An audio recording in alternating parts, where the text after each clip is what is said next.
I am picking up fight with most prolific author and debater Richard Dawkins. Richard Dawkins is an atheist, well-known atheist, and he picks up on gods for his own argument about the existence of God. He says people pick up God because if you live in the United States, you believe in a Judo-Christian God, and if you live in the Middle East, you believe in Allah.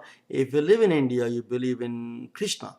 That is the God's matter. So it's an accident. The place you're born by accident, it determines what kind of religion you're going to follow. So actually, the God is not a universal in that sense. That's what his argument is. That's fine.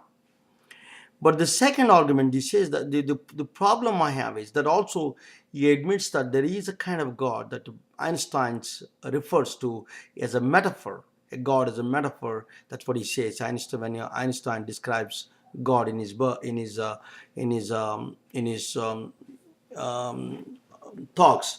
But the most important, I have a problem with the Richard Dawkins about God that he picked up from India, Krishna, because in fact the Krishna is in fact is a more of Einstein's God rather than more of a metaphor God rather than a God like Jesus or Allah, because it's very different than those two gods. Not because I was born in India making that argument, because I tell you why he's different. Krishna is a central character in the epic book called Mahabharata. Mahabharata is actually is a happened story, is a history of India, that the tribal groups of Aryan groups had a fights at a war. It's an epic war. That epic war is depicted in the book called Mahabharata. It's a very well respected and well spoken in India, well thought of that book in India. In this, one of the central characters in that book is a Krishna. But Krishna is, for any moral standards, Krishna doesn't fit any definition of God, because one of the reasons is he has 8 wives and 16,000 girlfriends, and he cheats. He cheated so many times, and then also he is a very cunning, and it's cunning and cunning, and then he gets things done. He steals stuff. When he was a kid, he was stealing. So I don't know where the God definition doesn't fit that well with the Krishna. But one thing I can tell you, the Krishna is what the Krishna was famous for. He one of the characters, when there is an epic battle between the good and evil, one of the character in that epic battle is Arjuna. He was fighting on the side of the good, and then Krishna was is a jockey for the chariot. The chariots, you see the movies in Ben-Hur and those kind of movies, but he's a chariot, the similar kind of a chariot.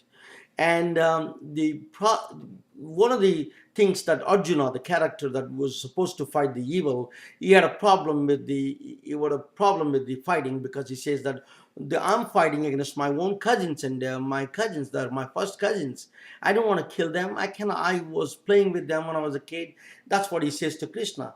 Krishna, he has a problem with that, and he takes this Arjuna a few blocks away from the battlefield, and then gives a song called the Bhagavad Gita, the most sacred teachings of the sacred teachings of India. Is a song of God. It's called Song of God. Mahabharata is called Bhagavad Gita. Bhagavad Gita, he says, talks about the most scientific concepts you can imagine, not about God at all. One, he talks about the higher dimensions, and he displays the higher dimensions to Arjuna by transcendental form. Shows the higher dimensions means you can be everywhere, anywhere, all the places, all the time. And he demonstrates, in fact, in one of his is a displays of his transcendental form, and he gives a divine sight to see that transcendental form. The second one is he talks about time as a dilation. Time is an illusion, and he beautifully describes the time concepts of time as a dilation of Einstein's time. In fact, those days, 5,000 6,000 years ago, he was such a prolific scientific concepts is given to India rather than any religious concept. So Krishna doesn't fit in the defense of God itself, because that's why you don't find too many temples for Krishna in India. They respect the Bhagavad Gita, they have a reverend for the Bhagavad Gita, but there's no temples for Krishna. One of the reasons is his character itself. So I think, Richard Dawkins picked up a wrong god. He would have picked up a 300,000. We have 300,000 gods. He would have picked up any other god, would have been better. Thank you so much.